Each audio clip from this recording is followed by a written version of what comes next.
Ma'am देखिए, अभी तो जैसे वो बोलते हैं ना कि जिसकी लाठी उसकी भैंस, बिल्कुल वही हाल चल रहा है। चुनाव जीते जाते हैं और इसी आरएसएस ने सपोर्ट किया था राजीव गांधी को। ये 1984 के दंगे किसने करवाए?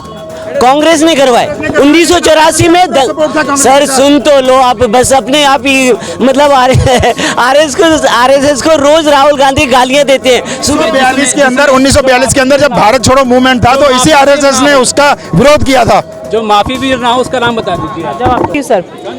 हाँ जी सर, बताइए। अच्छा, मैं एक बात और पूछना चाहूंगी। राजस्थान में अभी ये मुख्यमंत्री पद को लेकर चल रहा है, क्या लगता है कौन बनेगा? देखिए, मुख्यमंत्री का तो देखिए वो केंद्रीय नेतृत्व का काम है, वो जो भी डिसीजन करेंगे, संगठन का मुद्दा आ जाता है तो जिसको भी मतलब संगठन चाहेगा वही मुख्यमंत्री। बाबा बालकनाथ जी बड़े हाईलाइट हो रहे हैं, वहीं एक तरह से अगर वसुंधरा राजे जी भी मुख्यमंत्री नहीं है, 10 साल राज किया है, क्या लगता है इन दोनों के ज्यादा वो चल रहे हैं? देखिए, इन दोनों का ही ज्यादा वो है ना, और दोनों ही लोग ये है कि अगर उन्होंने ये चाहते हैं, योगी मॉडल को लाना चाहते हैं तो बालकनाथ जी के, और राजनाथ क्योंकि अगर फिर 2 बार के मुख्यमंत्री वसुंधरा जी हैं, अगर उनको एक्सपीरियंस के हिसाब से लाना है तो वो एक्सपीरियंस के चुनावी नतीजे आए, राजस्थान में इतना बड़ा कांड हो गया, कन्नी सेना के अध्यक्ष ने गोली मार दी, क्या लगता है इसका क्या कारण रहा? इसके भी ये राजनीतिक कारण ही है। देखिए, उनकी सिक्योरिटी के लिए उन्होंने गहलोत सरकार को 3-4 बार एप्लीकेशनें दे दी कि मेरी जान को खतरा है, आप मुझे सिक्योरिटी दो। फिर भी गहलोत साहब के कान पे जूं नहीं रखी, क्योंकि उनकी मानसिकता हमेशा सनातन विरोधी रही है पार्टी। देखिए, वो कह रहे हैं ना, 300-400 साल पुराने मंदिरों को तोड़ने का काम करा उन्होंने। 2024 में तोड़ा गया है। वहाँ पर जो कॉरपोरेशन में थी, मतलब जो कमेटी या कॉरपोरेशन जो भी होगी, उसमें बीजेपी की सरकार थी जिन्होंने ये निर्णय लिया था कि ये मंदिर हटा के सड़क को चौड़ा करना है। तो अब उसके लिए जो मर्जी जैसे मर्जी न्यूज़ को लें, वो तो व्हाट्सएप पे फैलाते हैं। अच्छा, मतलब आप वो सिक्योरिटी की बात कर रहे हैं ना, जो हत्या की गई है गोगामणि की, हत्या तो बहुत गलत है और पहले भी बोला गया, लेकिन अंदर से कैसे कॉन्स्पिरेसी है, वो आके बैठे थे जिन्होंने हत्या की है, तो अंदरूनी तो बहुत चीज़ें चल रही हैं जो खुल के बाहर आनी चाहिए, लेकिन आएंगी नहीं, ये कंफर्म है। चलिए सर, बने रहिएगा। क्या नाम है आपका? अकरम अली। 5 में से 3 राज्य बीजेपी सरकार, 2024 में क्या ये कारवा बढ़ता रहेगा? मैम देखिए, अभी तो जैसे वो बोलते हैं ना कि जिसकी लाठी उसकी भैंस, बिल्कुल वही हाल चल रहा है। ठीक है, और अगर लेकिन वोट का रेशियो देखिए, आप शायद आपने खुद ही दिखाया होगा अपने चैनलों पे कि आई थिंक 48 या पॉइंट समथिंग % जो है मोदी जी को पड़े हैं, और 44 या 43 के आसपास % जो वोटिस हैं वो कांग्रेस को पड़े हैं। जो 48% है उसके पीछे आप देखिए पूरा मीडिया है। ठीक है, मीडिया की मेहनत है, और खुद जो है उनके मार्केटिंग सपोर्टर, वो सारा कुछ है, सोशल मीडिया सारा कुछ सपोर्ट में उनके। देखिए, विपक्ष का भी है, ऐसी बात नहीं है। विपक्ष का तो मैम इतना नहीं, आपके सामने ही है। देखिए, आप बिल्कुल देखिए, आप कहीं नहीं कह सकते कि विपक्ष का कोई साथ दिया जाता है, कहीं से भी नहीं है। ऐसा क्यों फिर? ठीक है, ये तो उनको देखो, ये नरेंद्र मोदी जी ने सिखाया है दूसरे पार्टियों को कि सत्ता कैसे चलाई जाती है। कानून बनाए गए ना, क्योंकि 2004 से लेकर 2014 तक कांग्रेस की सरकार थी पूरे हिंदुस्तान में, और सिर्फ एक राज्य था जहां पे बीजेपी की सरकार थी और मोदी जी मुख्यमंत्री थे। अगर यही पैमाना कांग्रेस ने अपनाया होता तो सच में मोदी जी कहीं रेडी लगा के चाय बेच रहे होते, क्योंकि विधायक खरीदने आसान। प्रधानमंत्री मैडम आपकी बात सही है, ठीक है, वो खुद बोलते हैं मैं चाय बोलता हूँ। जब वो खुद आप अपने आप को रिप्रेजेंट कर रहे हैं कि मेरी मदर ने मतलब बर्तन मांज के हमें पढ़ाया लिखाया, मैंने खुद चाय बेची है, तो आई थिंक मैं कुछ गलत नहीं बोल रहा हूँ, if I am not wrong. और सेकेंड थिंग, आप ये सोचिए 10 साल, मैडम 10 साल कम नहीं होते। अभी की बात आप कर रहे हो, मध्य प्रदेश जीते हैं, इससे पहले जनता ने डिक्लेयर कर दिया था ना, मेरा वोट जाता है, मैंने जिसको विधायक चुना है वही बनना चाहिए ना।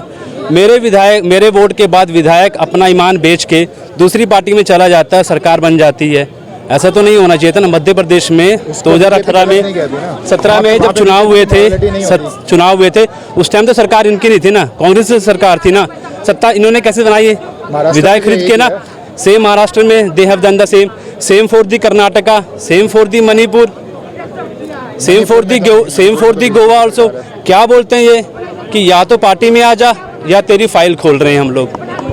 मैडम आप बताइए ना, यही चीज़ है ना। अच्छा हाँ, अगर ईडी सीबीआई किसी चीज की वो भ्रष्टाचार खोलती है तो उसमें क्या पार्टी का निमंत्रण होता है क्या? है बताइए, आप बताइए कैसे कोई निमंत्रण है? बीजेपी क्यों बोलती है? आप चुनाव जीते जाते हैं, चुनाव जीते जाते हैं, और इसी आरएसएस ने सपोर्ट किया था राजीव गांधी को। इनको भारत रत्न मिला है, जिन्होंने ये बोला है कि सिखों को सबक सिखाना चाहिए था, उनको भारत रत्न मिला है नाना साहब देशमुख। देखिए ये सर कह रहे हैं ये 1984 के दंगे किसने करवाए? कांग्रेस ने करवाए 1984 में। सर सुन तो लो आप, बस अपने आप ही मतलब आरएसएस को रोज राहुल गांधी गालियां देते हैं, सुबह उठते हैं आरएसएस को गाली देते हैं, आप कह रहे हैं सपोर्ट था। आप आरएसएस को बदनाम मत करिए सर, आरएसएस राष्ट्र के हित के लिए, आरएसएस जो है राष्ट्र हित के लिए काम करती है, राष्ट्र हित के लिए, स्वार्थ हित के लिए नहीं काम करती। आरएसएस जैसी संस्था से इनको ये नहीं पता जहाँ से स्वतंत्रता सेनानी भी गए हैं और ये आरएसएस के ऐसे नाम ले रहे हैं। नाम बता दो आप यार। 1942 के अंदर जब भारत छोड़ो मूवमेंट था तो इसी आरएसएस ने उसका विरोध किया था। जो माफी वीर ना हो उसका नाम बता दीजिए।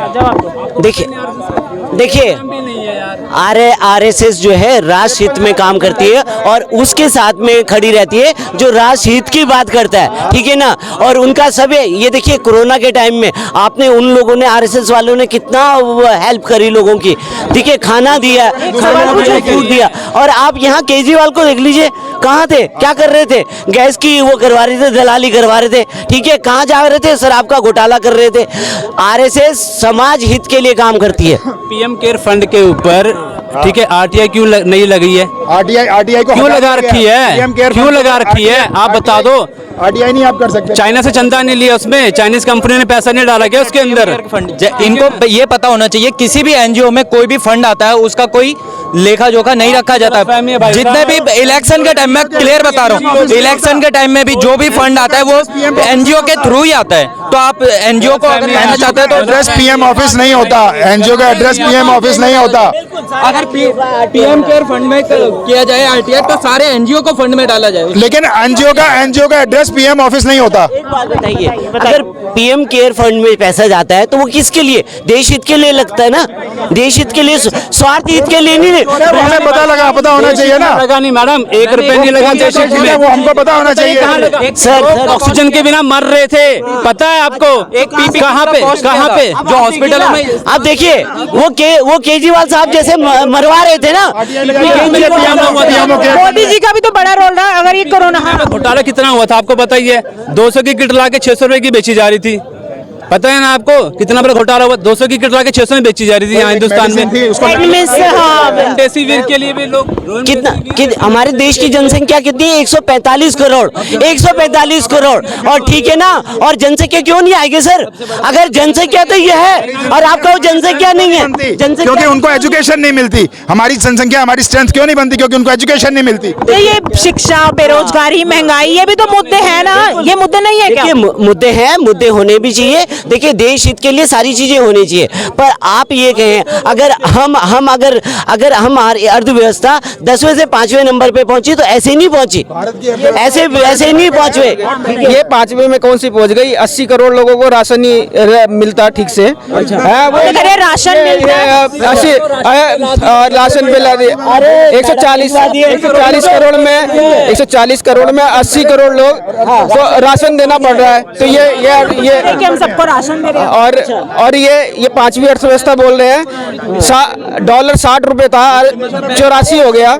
ये अर्थव्यवस्था का विकास होता है, जिसका विकास होता है उसका 84। जैसे एक आम मुद्दा तो है ना, आम नागरिक का मुद्दा तो है ना, ठीक है, दुनिया भर में नाम हो रहा है, लेकिन एक आम जनता की समस्या कैसे दूर होगी? समस्या सार्वजनिक रूप से समस्या का समाधान होगा। देखिए अब आप ये बताइए, पहले क्या होता था? हमारे यहाँ देखा ही होगा शौचालय का, स्वच्छता का कितना अच्छा था। मोदी जी ने शौचालय का बयान लेके आए, शौचालय बन गए हर जगह। 9 करोड़ की 10 करोड़ शौचालय है, ठीक है ना। पहले क्या होता था? लोग दीवारें गंदी कर करके हमारे देश के हालात में लोग फोटो खींच के ले जाते थे, फॉरेनर आते थे और फोटो खींच के भेजते थे, ये भारत है, नंगे तंगे दिखाते थे, ये भारत है, ठीक है, सफेदों का देश कहा जाता था।